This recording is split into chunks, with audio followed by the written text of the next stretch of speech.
जायसी चेत कर्मणस्ते मता बुद्धि जनार्दन तत्किं कर्मणि घोरे माम नियोजयसि केशव। व्यामिश्रेण वाक्येन बुद्धिमोहयसीव मे तदेकं वद निश्चिन्ते येन श्रेयो अहमाप्नुयाम्। जय श्री राधे कृष्णा। ओम श्री परमात्मने नमः। आज हम श्रीमद्भागवत गीता का तीसरा अध्याय पढ़ेंगे और सुनेंगे। एकदम सरल भाषा में मैं इसको पढ़ूंगी और आपको सुनाऊंगी। आप भी श्री कृष्ण को अपने हृदय में रखते हुए इस अध्याय का मनन कीजिएगा। जय श्री राधे।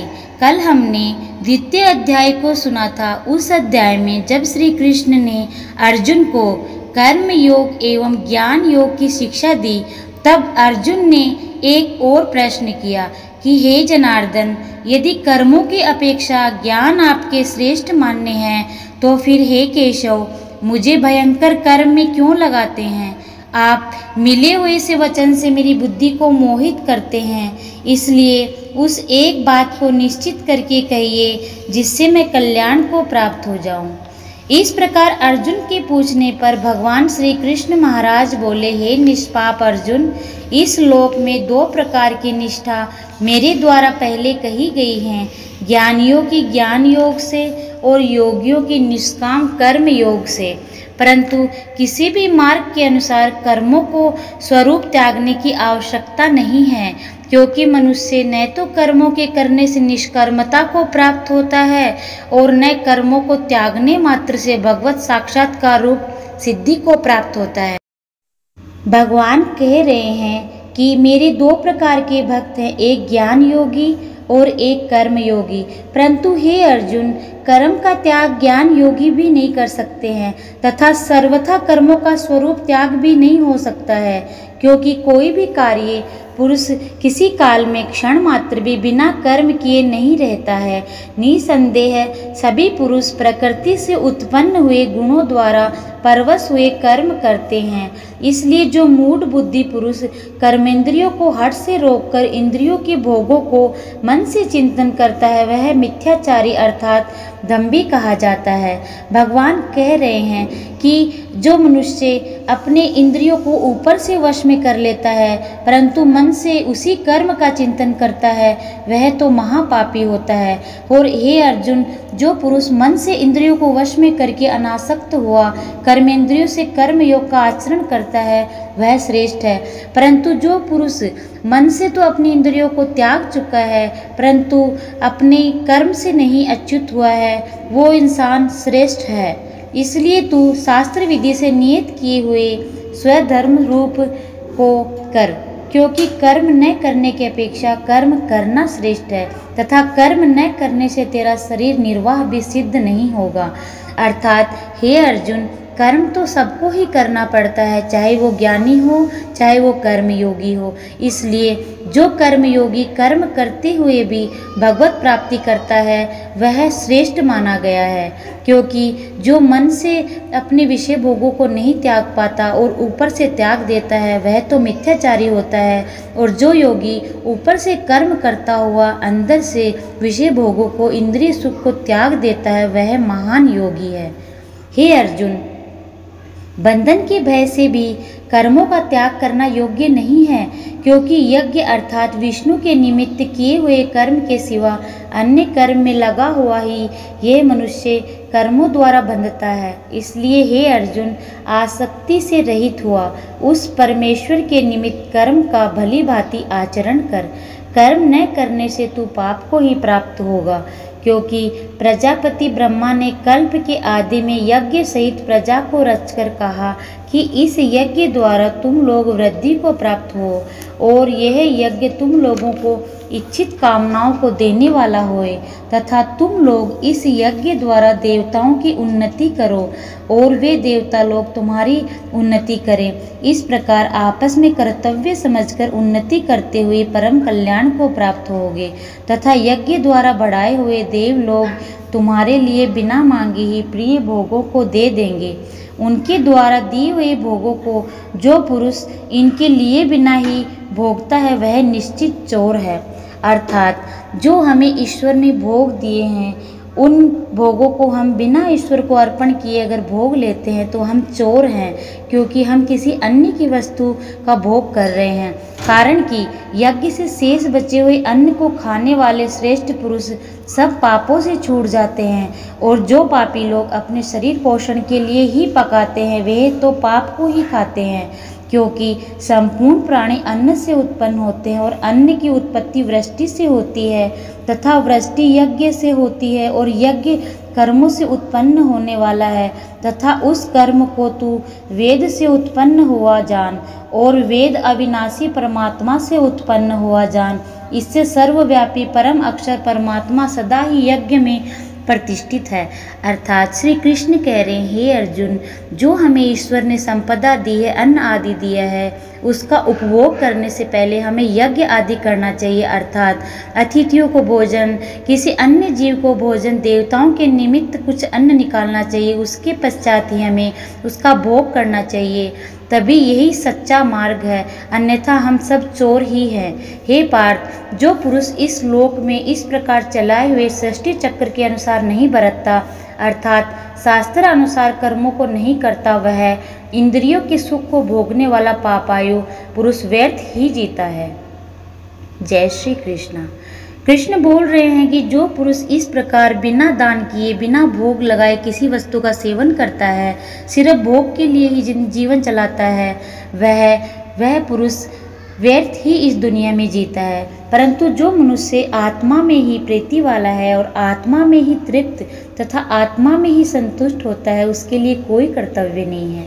अर्थात जिसने आत्मा को जान लिया है और आत्मा में ही संतुष्ट रहता है, वह कर्म करता हुआ भी कोई कर्म नहीं करता है, क्योंकि इस संसार में उस पुरुष का किए जाने से कोई प्रयोजन ही नहीं है, न किए जाने से उसका प्रयोजन नहीं है, और इसका संपूर्ण भूतों में कुछ भी स्वार्थ का संबंध नहीं है, तो भी उसके द्वारा केवल लोक हितार्थ कार्य किए जाते हैं। अर्थात जो मनुष्य आत्मा को जानता है वो सिर्फ लोक हित के लिए कार्य करता है, उसका ये कार्य कर्म बंधन नहीं होता, क्योंकि वो किसी फल की इच्छा के लिए कोई कार्य नहीं करता, सिर्फ और सिर्फ लोक हित के लिए कार्य करता। ऐसा पुरुष वंदनीय है।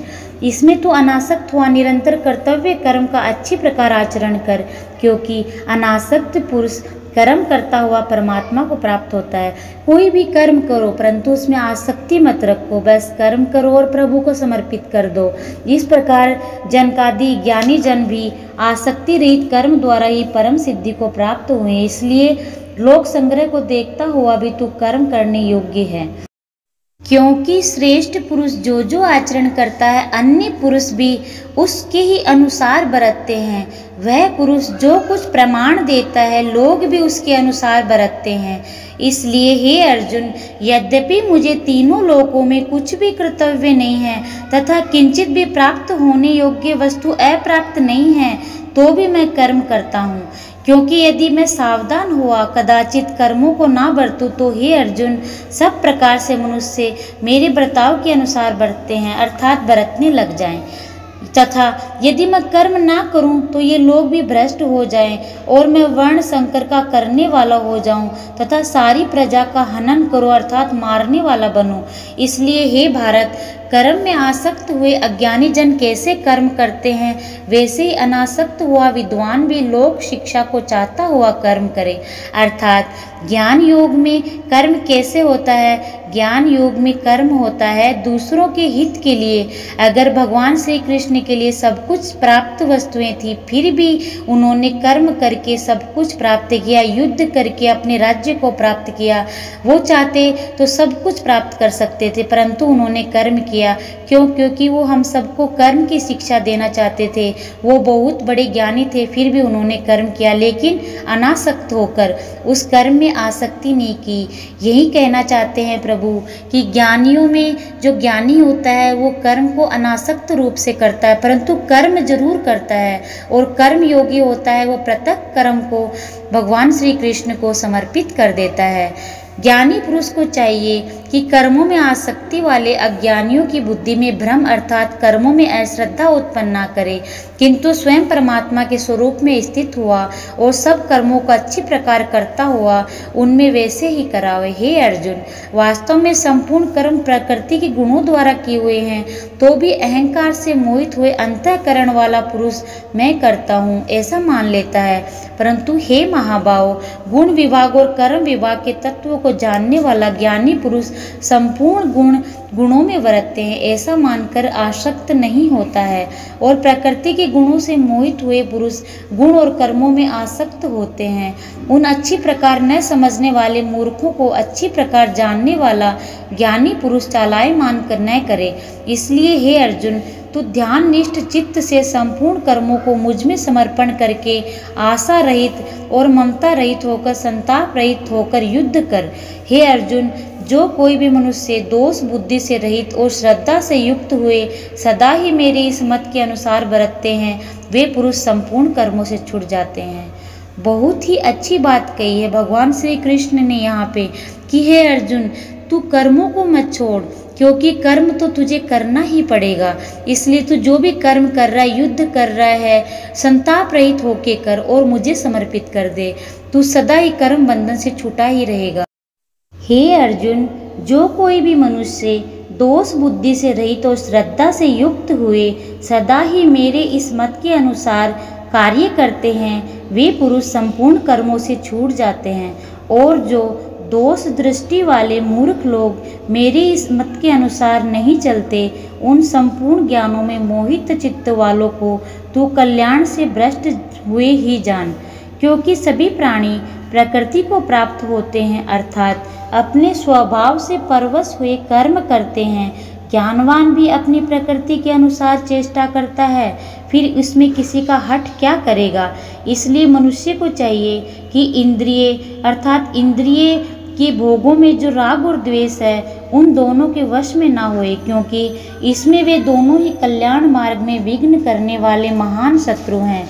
इसलिए उन दोनों को जीतकर सावधान हुआ स्वधर्म का आचरण करे, क्योंकि अच्छी प्रकार आचरण किए हुए दूसरे के धर्म में गुण रहित भी अपना धर्म उत्तम है। अपने धर्म में मरना भी कल्याणकारक है और दूसरे का धर्म भय देने वाला है।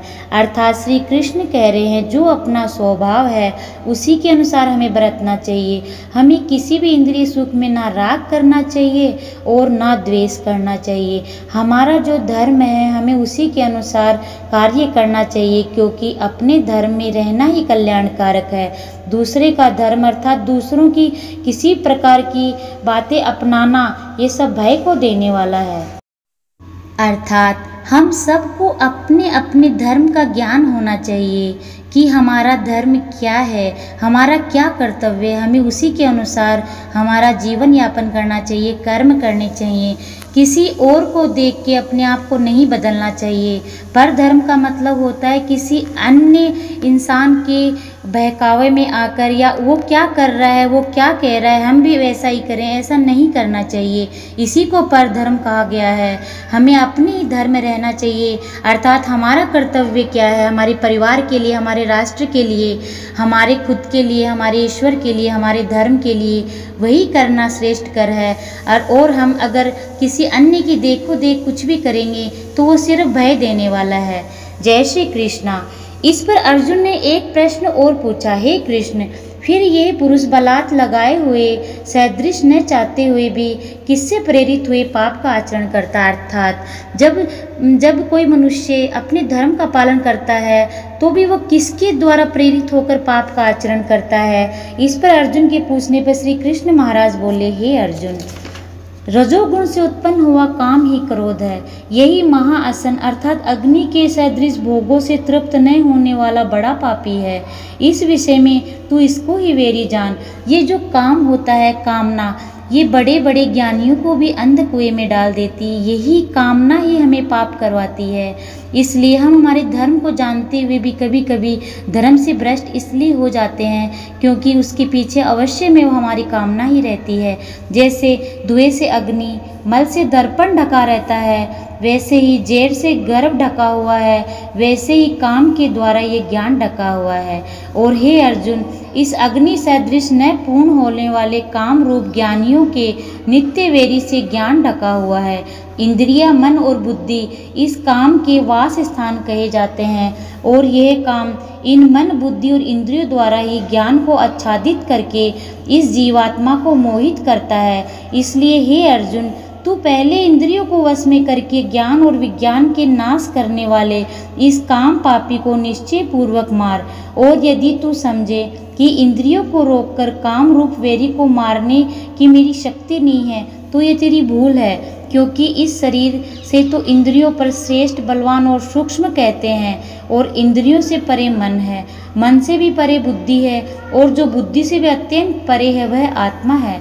इस प्रकार बुद्धि से अर्थात सूक्ष्मतम, सब प्रकार से बलवान और श्रेष्ठ अपनी आत्मा को जानकर और बुद्धि के द्वारा मन को वश में करके हे महाभाव, अपनी शक्ति को समझकर इस दुर्जय काम रूप शत्रु को मार दे। काम रूप अर्थात कामना, इसी कामना ने हमारे ज्ञान को ढक रखा है। अगर हम हमारे मन पे कंट्रोल करना सीख लें, मन को वश में करना सीख लें, भगवत नाम जाप द्वारा भगवत शरण में होकर, तो हम अवश्य में इन कामनाओं पे विजय प्राप्त कर सकते हैं। हम इन कामनाओं को जीत सकते हैं, और जब हम हमारी कामनाओं को जीत लेंगे तो हमसे कभी भी कोई पाप कर्म बन ही नहीं सकता। हम हमेशा भगवत भावना में ही रहेंगे। जय श्री कृष्ण। भगवान श्री कृष्ण अर्जुन से कह रहे हैं कि हमारे शरीर को नियंत्रित करने वाली इंद्रियां हैं, और इंद्रियों को नियंत्रित करने वाला मन है। और मन किसके द्वारा नियंत्रित हो सकता है? हमारी बुद्धि अथवा ज्ञान के द्वारा। हमारा जो मन करता, कामना करता है, हम उसको तुरंत पूर्ण करने में लग जाते हैं। यही हमारी सबसे बड़ी भूल है। हम इंद्रियों को पुष्ट करते रहते हैं, इससे हमारा मन और बलवान होता रहता है। अगर हम हमारे मन को मारना सीखे हमारे ज्ञान के द्वारा, तो निश्चित रूप से एक दिन ऐसा आएगा कि मन हमारे नियंत्रण में होगा। अर्जुन के ऐसा पूछने पर कि हे भगवान, हम सबसे पाप कर्म क्यों होते हैं? इस पर श्री कृष्ण ने उत्तर दिया, पाप कर्म हमारी कामनाएं ही करवाती है। कामनाएं अर्थात जैसे अग्नि होती है, हम उसमें चाहे जो डाल दें वो भस्म कर देती है। इसी प्रकार हमारी कामनाएं कभी शांत नहीं होती। हम एक कामना करते हैं, दूसरे दिन दो कामनाएं उत्पन्न होती हैं। जिस दिन वो कामनाएं पूर्ण नहीं होती, हमें क्रोध आता है, और हमारा ज्ञान, हमारी बुद्धि सब ढकी हुई है। जैसे मल से दर्पण ढका हुआ, वैसे जिस दिन हम उस दर्पण को साफ कर लेंगे भगवत नाम जप से, भगवत गीता के पाठ से, उसी दिन हमारा मन साफ हो जाएगा, और मन में उठने वाली गलत और अच्छी कामनाओं को हम पहचान पाएंगे, और मन को नियंत्रित करना सीख जाएंगे। फिर हमसे किसी प्रकार का कोई पाप कर्म नहीं होगा, क्योंकि बुद्धि और ज्ञान हम सब के पास में है, बस वो मल से ढका हुआ है। इसलिए हम सबको अपने अपने मन के दर्पण को साफ करने की आवश्यकता है। मन तो हमारे नियंत्रण में हो सकता है, बस हम हमारी बुद्धि का प्रयोग करें। जो भी कोई कामना हमारे दिल में आए, हम ये सोचें क्या ये कर्म करने लायक है अथवा नहीं, इसमें किसी अन्य का कोई नुकसान तो नहीं है, अथवा मेरा स्वधर्म तो खत्म नहीं होने वाला है। ये सब विचार करके अगर हम कर्म करें और मन की प्रत्येक बात को ना माने, तो ये मन एक दिन हमारे वश में आ जाता है, और जिस दिन मन वश में आ गया, इंद्रियां अपने आप वश में आ जाएंगी, और इंद्रियां और मन वश में आते ही बुद्धि अपने आप जागृत होती है, और बुद्धि जागृत होते ही हम हमारी आत्मा को जान पाते हैं। जय श्री कृष्णा। राधे राधे। आइए श्रीमद् भागवत गीता को अपने जीवन का अंग बनाते हैं। जय श्री कृष्णा। रजो गुण समुद्भवः महाशनो महापाप्मा विद्यन्मीह वेरिणाम। अर्थात जो रजोगुण से, प्रकृति के 3 गुणों में जो रजोगुण से अत्यधिक प्रभावित होता है, उसी मनुष्य में ज़्यादा कामनाएं प्रकट होती हैं, और कामनाएं ना पूर्ण होने से क्रोध भी आता है, और यही क्रोध हमें महापापी बनाता है। यही हमारा सबसे बड़ा शत्रु है। अर्थात सबसे पहले अपनी कामनाओं को पकड़ो कि हमारी कामनाएं क्या हैं। क्या वो कामनाएं हमारे हित के लिए हैं? क्या वो कामनाएं परहित के लिए हैं? या फिर वो कामनाएं सिर्फ इंद्रियों की तृप्ति के लिए हैं? अगर आप अपनी कामनाओं को पकड़ना सीख जाएंगे तो आपको क्रोध नहीं आएगा, और क्रोध नहीं आएगा तो आपसे किसी प्रकार का कोई पाप नहीं बनेगा। और क्रोध और काम यही हमारे सबसे बड़े शत्रु हैं। शत्रु कहीं बाहर नहीं है, शत्रु हमारे ही अंदर बैठे हैं, ये काम और क्रोध। इन सब को आप जानना सीखो, मन के द्वारा, बुद्धि के द्वारा इन काम और क्रोध रूपी शत्रुओं को नष्ट कर दो। जय श्री कृष्णा। आपका कल्याण हो श्री कृष्ण की दया से।